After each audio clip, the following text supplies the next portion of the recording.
Hey guys, my name is Blake Kitchens. This is Hound Hogs Barbecue, and today we're doing a hot and fast brisket on a Weber Smokey Mountain.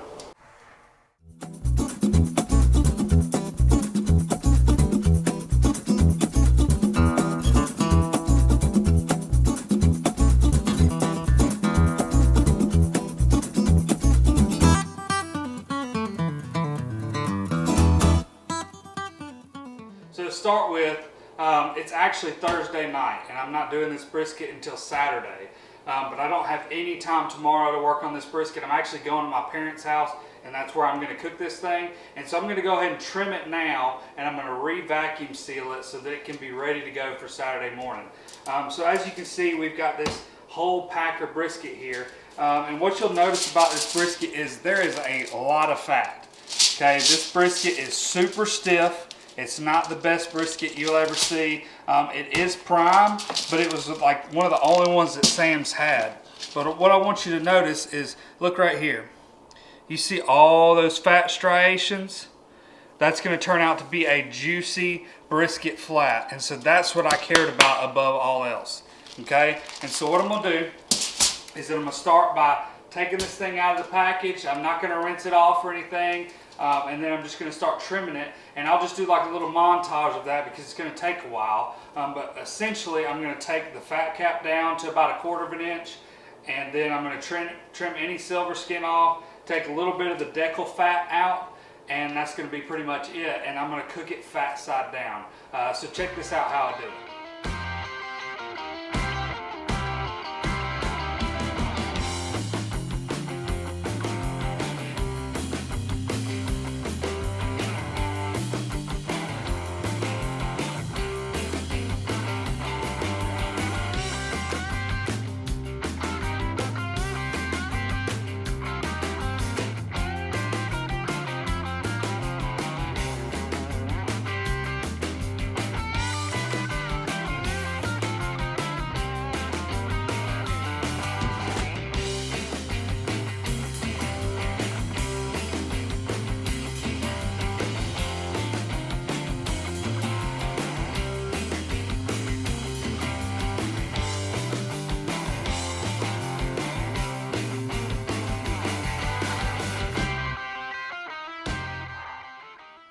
So one thing I don't do well about this channel is I don't ask for subscribers well. Subscribers are like gold to YouTubers. It's what actually helps YouTube's algorithm put our videos out. And so it takes just a half a second. I just want to ask you today just to go ahead and hit that subscribe button for us.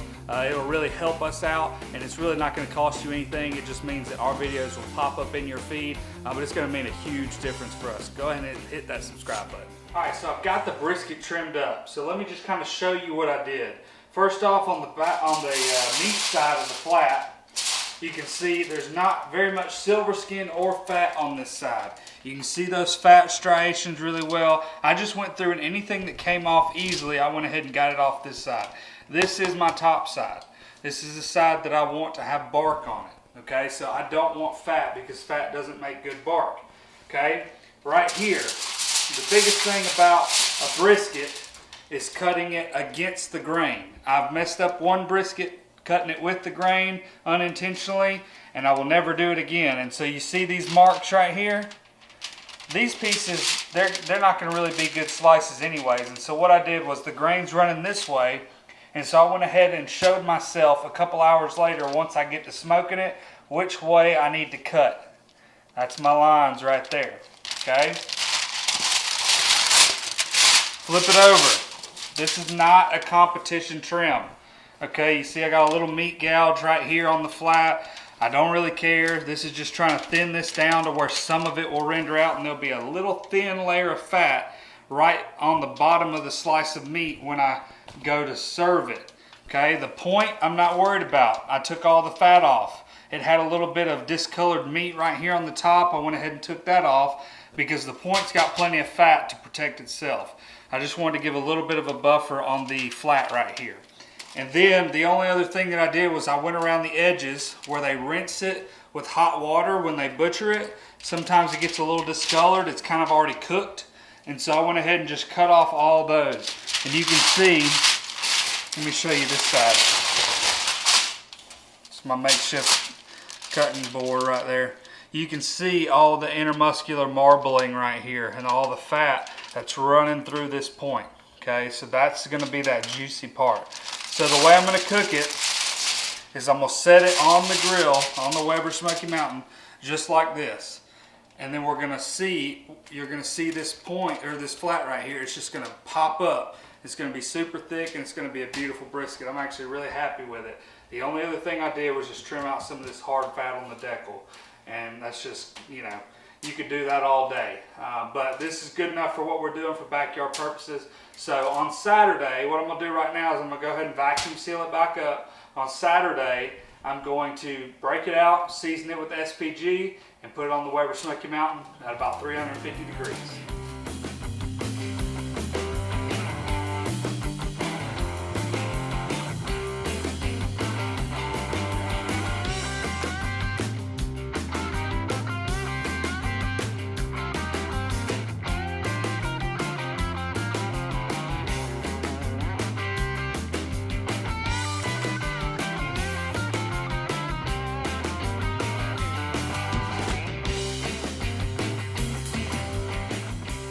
Alright guys, so we made it to my parents' house last night.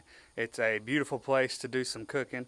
I'm about to get out here and set the Weber Smokey Mountain. I'll try to give a few more details than I did last time I did a video of the brisket.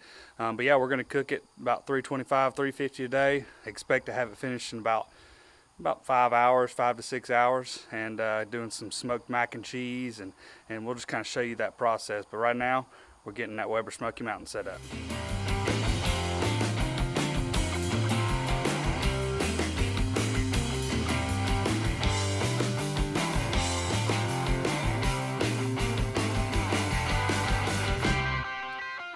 Alright, so this is kind of your base layer of wood.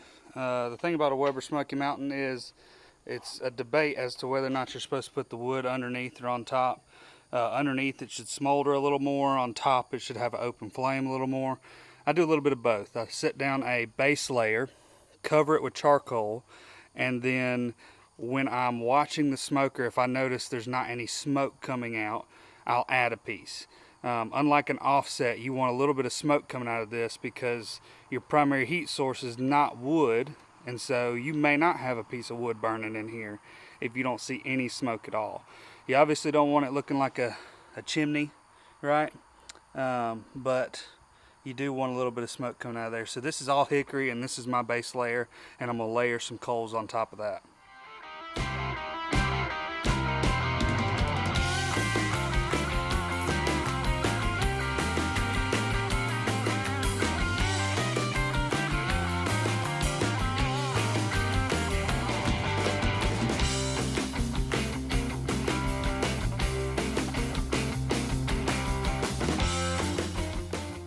So usually when I start my Weber Smokey Mountain, I use my charcoal chimney. I'll put about 10 or 12 briquettes in there and get those lit. But since I'm not at home, I forgot it. So that means that today I just put a couple of those Weber cubes right under the top surface of the center of the charcoal and just lit those up. It's going to be a little bit slower, but it's still going to work just fine. We still got another hour before it needs to be up to 10.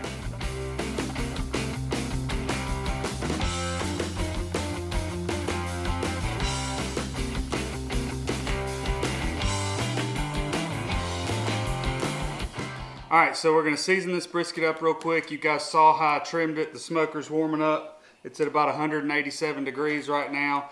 So we'll start choking it down when it gets around 275, 300. But we're going to season this today. It's the best thing I've found yet is just salt, pepper, garlic. 4 parts salt, 3 parts black pepper, 2 parts garlic. I've tried other stuff, and there's just something about that SPG on a brisket. So that's what we're going to do. We're going to season it up, and here in probably about 30 minutes it'll be on the smoker.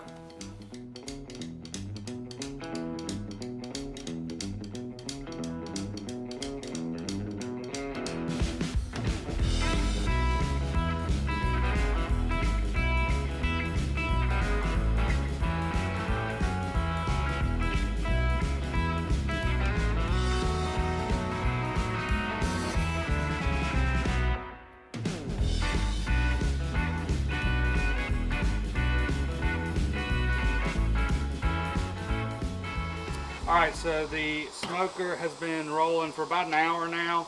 Letting it slowly come up to about 325, 350. Right now it's about 315, but I need to go ahead and get the brisket on. And we'll just let it keep rising once we do that. So when we open it up, you see all that smoke coming out of there, right?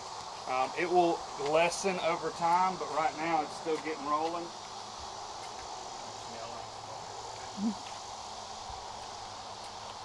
We're going to take this brisket and we're going to sit it right in the middle, fat side down, and that's pretty much it. The only other thing I'm going to do is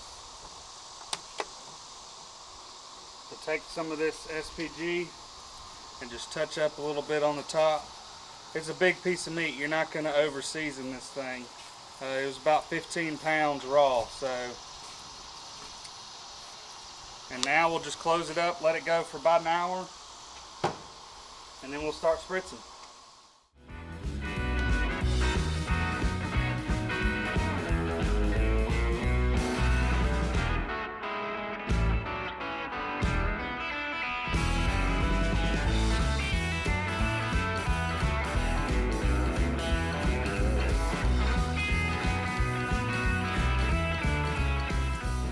This right here is about the right amount of smoke you want coming out of one of these. See how it's pretty thin, kind of blue. There's a good bit of it, but you don't want it looking like you just lit your charcoal and you got white puffy smoke everywhere. So this will get you that good smoke flavor without making it bitter. Alright, it's been exactly an hour. We have not opened this thing up. We're going to look at it real quick. It's running about 320 degrees. Oh yeah. You come in, you can see that bark starting to set. That's what that mahogany color is. And so we're going to give it probably another hour and a half, I would guess, uncovered. Maybe 2 hours to get it good and dark. But right now I want to just moisten it because these spots right here will burn up if they don't have more moisture added to them. So I'm spritzing with 100% apple cider vinegar just because that's what I got. Sometimes I mix it, sometimes I don't. But I'm going to go ahead and spritz it. We're going to close it back up and we'll start checking it every 30 minutes or so.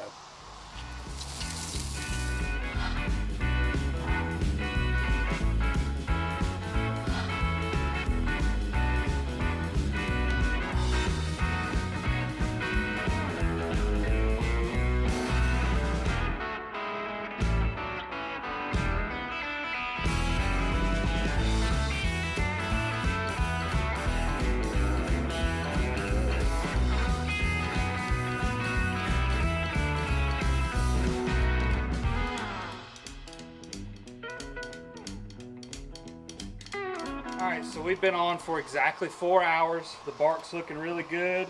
You can see it's nice and dark. It's set. And so what we're going to do now is, normally you could leave it unwrapped and let it keep going and it would get really smoky and a really hard bark. But for cooking for other people, I like to go ahead and wrap it. So we're going to take it out.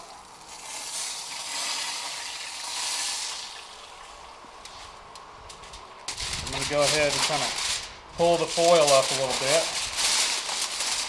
so I can start pouring some beef consomme in there.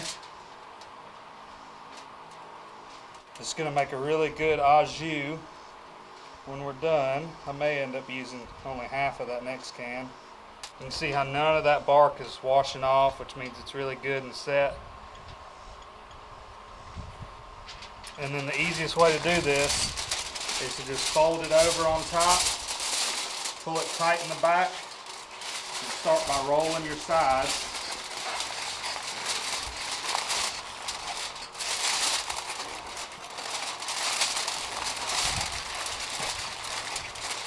You want it to be pretty tight. I'm using 2 things of foil just to make sure I have less of a chance of getting a hole in it.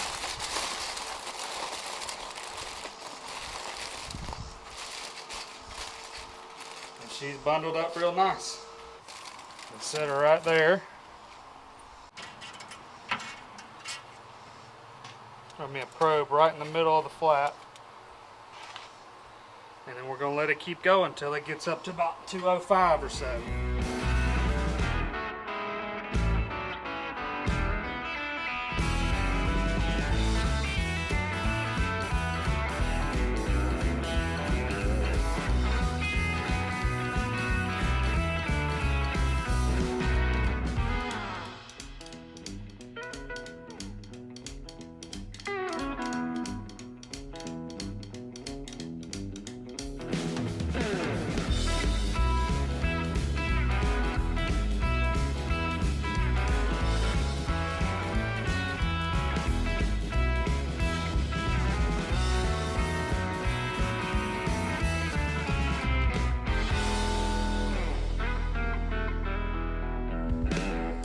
All right, so we're done.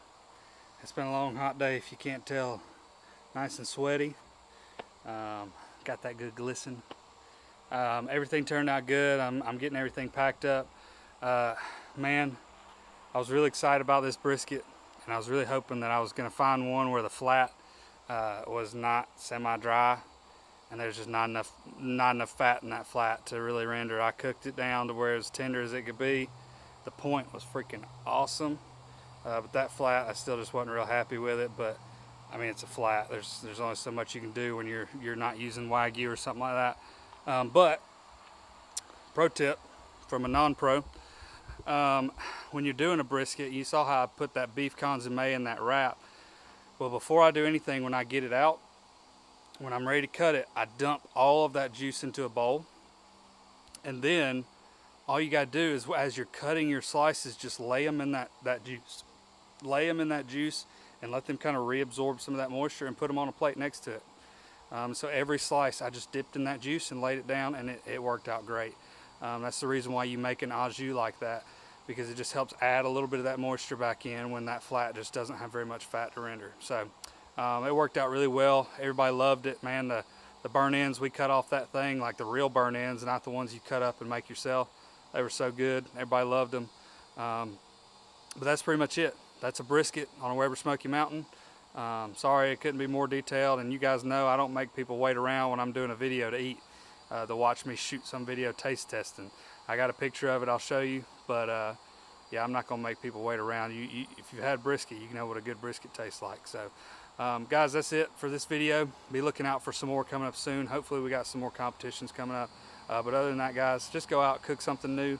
I say that a lot because I really believe it. Just try something. Just try something you hadn't cooked before. Don't be scared to mess it up. Ask questions of people who know what they're doing, and just give it a shot. You're never going to get any better until you do. So just go out and cook something new.